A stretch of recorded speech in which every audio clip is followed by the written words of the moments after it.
오늘 사무엘하 22장 말씀을 통해서 말씀을 깨닫는 지혜와 응답받는 기도의 은총이 우리에게 넘치게 될 줄로 믿습니다. 우리가 사무엘하 22장을 시즌1에 잘 봤습니다. 이제 거의 사무엘하가 끝나갑니다. 다윗의 이야기가 거의 끝나간다는 이야기죠. 다윗은 자신의 일생을 쭉 돌아봅니다. 그러면서 지금까지 내가 수많은 승리를 거두었는데 그 승리가 내가 한 것이 아니라 하나님이 하셨다라고 하는 하나님을 찬양하는 기도로 이 승전가를 기록하고 있어요. 그게 오늘 22장입니다. 우리가 그 내용을 시즌1에 잘 봤으니까 여러분 한번 꼭 들어보시길 바랍니다. 올 한 해를 마무리하면서 과연 누가 내 삶을 인도하셨는가? 누가 내 삶을 개입하셨는가? 누가 내 삶의 인도자인가 하는 것을 우리가 분명히 봤고요. 오늘은 26절부터 28절 말씀 통해서 우리의 기도에 대해서 좀 생각해 보려고 합니다. 우리가 보통 기도라고 하면 어떤 마음이 드냐면 서운한 마음이 먼저 들어요. 아니, 하나님 이렇게 기도했는데 왜 응답이 없으십니까?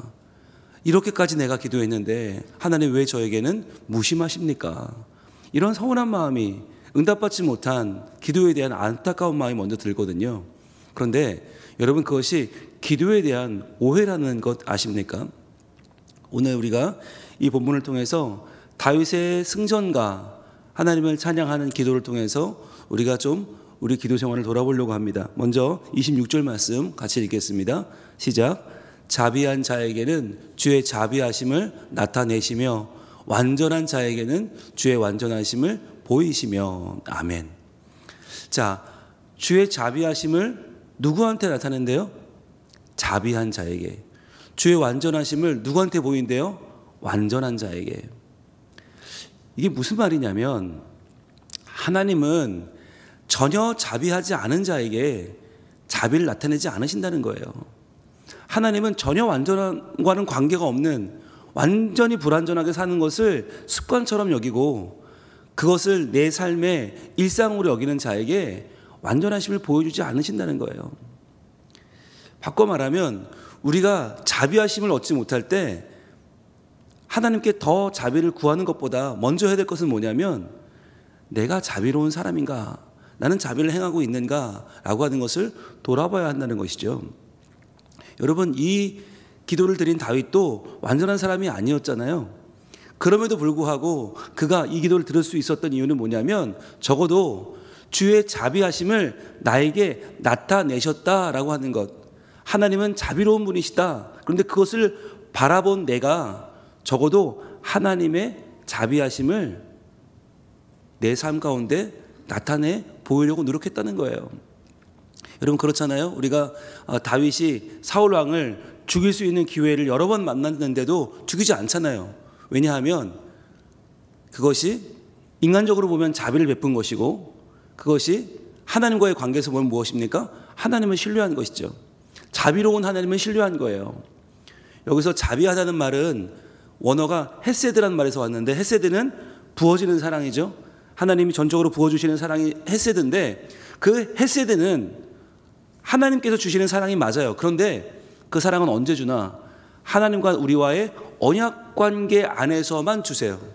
그러니까 우리가 하나님의 언약 관계 안에 살아가려고 노력할 때에만 하나님은 우리에게 자비하심을 보이신다는 거예요. 그래서 다윗이 전적으로 자비하신 하나님을 신뢰하고 그 하나님과의 언약 관계 안에서 나도 자비한 자로 살아가려고 하는 그러한 나에게 하나님이 자비하심을 나타내 보여주셨다라고 하는 것입니다. 그리고요, 완전한 자에게는 주의 완전하심을 보이신다. 완전한 자는 무엇입니까? 이것을 히브리어 언어로 보면 완전한 자가 뭐냐면 흠 없는 용사예요. 흠 없는 용사. 그런데 어떤 용사가 흠 없는 용사입니까? 백전백승하는, 나가면 다 이기는, 매번 승리하는 용사가 흠 없는 용사입니까? 아닙니다.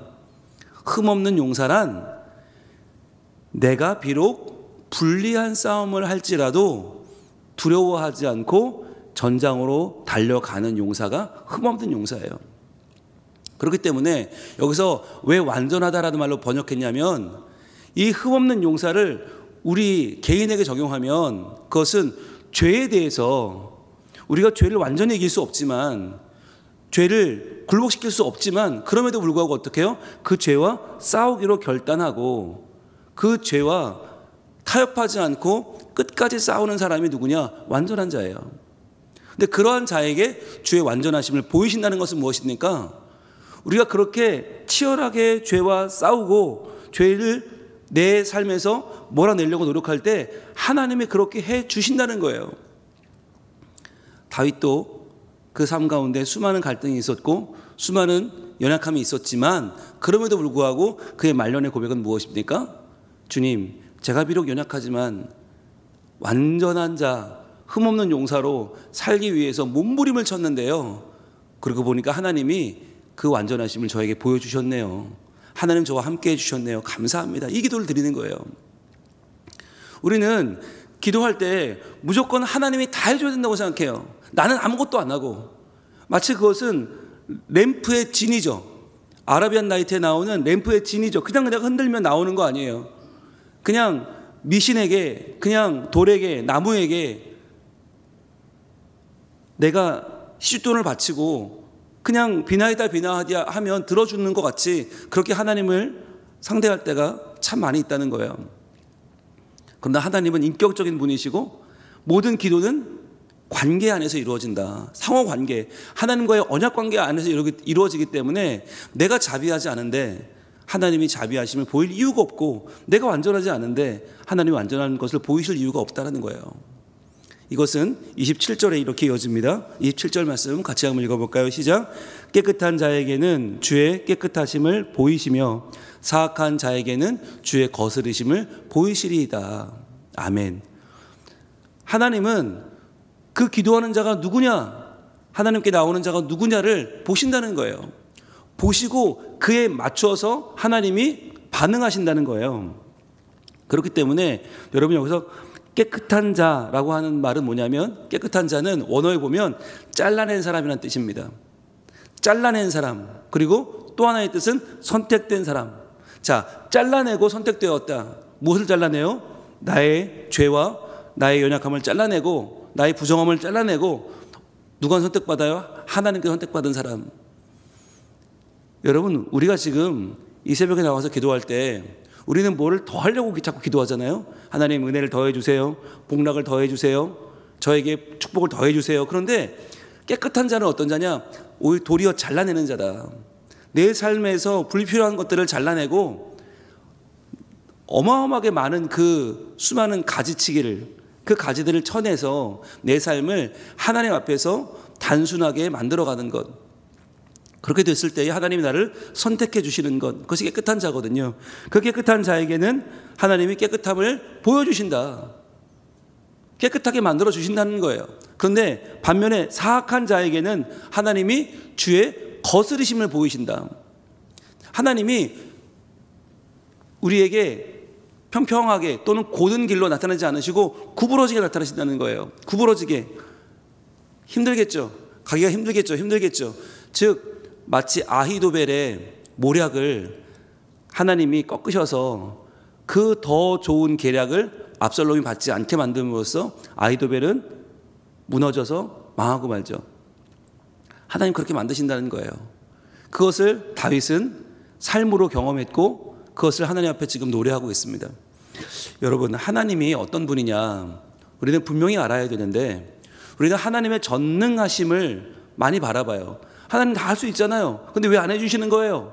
라고 하나님의 전능하심에 기도할 때가 많이 있는데, 그만큼 중요한 게 뭐냐? 하나님의 전지하심입니다. 하나님은 아신다는 거예요. 하나님은 기도하는 우리의 속속들이를 아신다. 그렇기 때문에 우리가 나는 하나님을 닮아가지 않으면서, 나는 내 자신의 죄를 잘라내지 않으면서, 나는 자비하지 않으면서, 나는 노력하지 않으면서 하나님의 도우심만을 구하는 자에게는 하나님 응답하지 않는다. 여러분, 이것이 하나님의 전지하심을 깨닫고 붙잡고 기도하는 사람이 의지해야 될 하나님의 속성입니다. 한번 보겠습니다. 역대하 6장으로 갑니다. 역대하 6장 조금 뒤로 갑니다. 역대하 6장 29절부터 보면 거기에는 바로 솔로몬이 성전을 짓고 기도하는 장면인데요. 역대하 6장 29절에 이렇게 기도합니다. 한 사람이나 혹 주의 온 백성 이스라엘이 다 각각 자기의 마음과 재앙과 고통을 깨닫고 이 성전을 향하여 손을 펴고 무슨 기도나 무슨 간구를 하거든 그랬어요. 자, 기도, 간구 동그라미 해보세요. 기도, 간구.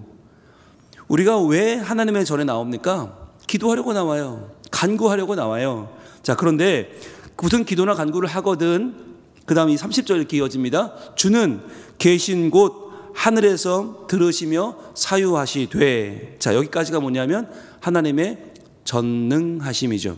하나님 들으실 수 있잖아요. 하나님 우리를 생각하실 수 있잖아요. 그런데 그 다음에 더 중요해요. 밑줄로 한번 쳐볼게요. 각 사람의 마음을 아시오니. 자, 마음 동그라미 하시고 아시오니 동그라미 해보세요. 즉 하나님이 기도하는 자의 마음을 아신다는 거예요. 그러니까 그 마음이 어떤 마음으로 기도하는가, 어떤 마음으로 구하는가를 아신다는 거예요. 이게 중요해요. 아시오니 동그라미 하셨죠? 그의 모든 행위대로 갚으시옵소서. 행위 동그라미 해보세요. 하나님은 마음도 아시고 행위도 아신다. 자, 그래서 주만 홀로 사람의 마음을 아심이니이다. 마음 동그라미 다시 한번 하시고요. 아심 동그라미 해보세요. 여러분 이게 중요합니다. 하나님은 우리의 마음도 아시고 행위도 아신다. 그렇기 때문에 아시는 하나님이 아시는 대로 응답하신다는 거예요. 그래서 우리가 하나님의 자녀로 하나님의 사람으로 살려고 노력하는 몸부림치는 그 삶을, 발버둥치는 삶을 하나님이 알아주신다. 그래서 31절 이렇게 이어집니다. 그리하시면 그들이 주께서 우리 조상들에게 주신 땅에서 사는 동안에 항상 주를 경외하며 주의 길로 걸어가리이다. 아멘. 왜 항상 주를 경외해요? 왜 항상 주의 길로 걸어요? 하나님이 아시니까. 여러분 이게 얼마나 귀한 말씀인지 아세요? 여러분 완전해지란 말이 아니에요. 100% 승리하란 말이 아니에요. 질 수도 있어요. 때로는 무너질 수 있어요. 때로는 넘어질 수 있어요. 그런데요, 마음을 아시는 하나님이 아신다니까요. 그렇게 살고 싶어 사는 게 아니고 정말 내가 하나님을 닮아가고 싶은데 안 되는 거, 힘든 거 아신다니까요. 그래서 하나님은 우리의 마음도 아시고 행위도 아신다. 그의 길을 걸어가려고 하는 자에게 하나님이 어떻게 하실까요? 하나님이 어떻게 우리를 지켜주실까요? 오늘 본문으로 돌아옵니다. 오늘 본문 돌아오면 사무엘하 22장 아까 마지막 절 28절이었죠.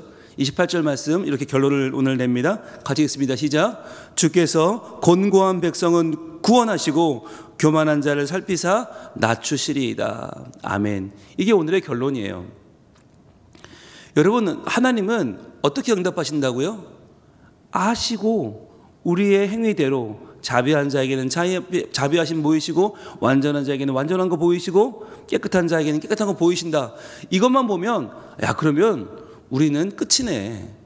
우리는 하나님 앞에 정말 좋은 응답받기는 글렀네. 나 너무 부족한 사람인데, 나 너무 형편없는데. 근데 그런 우리에게 주님 뭐라고 말씀하세요? 곤고한 백성은 구원하신다. 여기서 곤고한이라는 뜻이 아나라고 한 단어인데 이 아니란 단어가 여러분 신약에 어떻게 번역됐냐면 팔복에 나오는 첫 번째 복, 심령이 가난한 자는 복이 있나니, 그 심령이 가난하다는 말이 바로 이 곤고한이에요. 즉 그 마음속에 하나님 앞에 자랑할 것이 하나도 없는 사람, 실패하고 넘어졌어요, 또 실패했어요, 또 좌절했어요. 그런데 그 마음을 가지고 하나님께 나오라는 것입니다.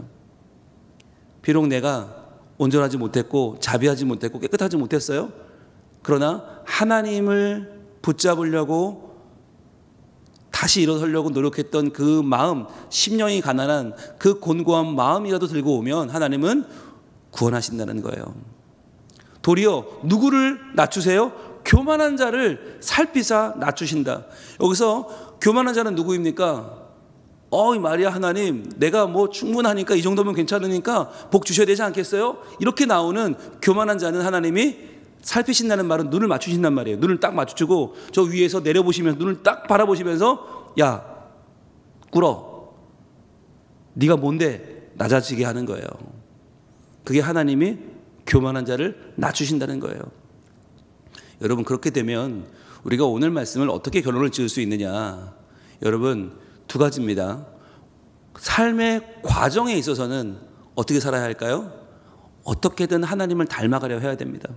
삶의 과정에 있어서는 내가 자비한 자가 되고 완전한 자가 되고 깨끗한 자가 되려고 노력을 해야 됩니다. 그 노력과 함께 기도해야 되는 게 우리의 삶의 과정이에요. 그런데 삶의 결과는 어떻습니까? 그 결과는 하나님께 맡기는 거예요. 과정은 내가 최선을 다하지만 결과까지 내가 어떻게 책임질 수는 없어요. 그 결과는 하나님께서 긍휼히 여기시고 연약한 우리를, 곤고한 우리를 구원하신다. 그래서 우리가 올 한 해 열심히 달려오지 않았습니까? 네. 저는 우리 성민 가족들이 자랑스러워요. 어떻게든 말씀 안에 살아보려고, 어떻게든 말씀 붙잡고 노력하시는 그 모습을 제가 봐도 이렇게 이쁜데 하나님 보시면 얼마나 예쁘겠습니까? 얼마나 귀하겠습니까? 새벽같이 나와서 말씀 받고 그 말씀으로 붙잡고 응답하며 살아가시는 모습이 너무너무 귀한데요. 그러나 그 말씀대로 다 내가 지키지 못했다 하더라도, 그 말씀대로 다 내가 변화되지 못했다 하더라도 하나님은 그 곤고한 마음을 아시고 우리를 안아주시며 다가오셔서 다시 한번 힘주시고 복돋아 주시고 우리를 일으켜 주실 줄로 믿습니다. 그래서 이 시간에 하나님, 저요 정말 노력했는데 이거밖에 안 됐어요. 주님 어떡해요? 라고 나아가는 우리에게 하나님은 내가 너를 안다. 내가 너의 마음을 안다. 내가 너의 행위를 안다. 내가 너의 순수한 영혼의 그 노력과 수고를 내가 안다. 그러니까 내가 너를 구원할 거야 라고 하나님 우리에게 말씀해 주실 줄로 믿습니다. 우리가 앞으로 신앙생활 해나가는 날들도 마찬가지입니다. 과정에 있어서는요 내가 최선을 다합니다.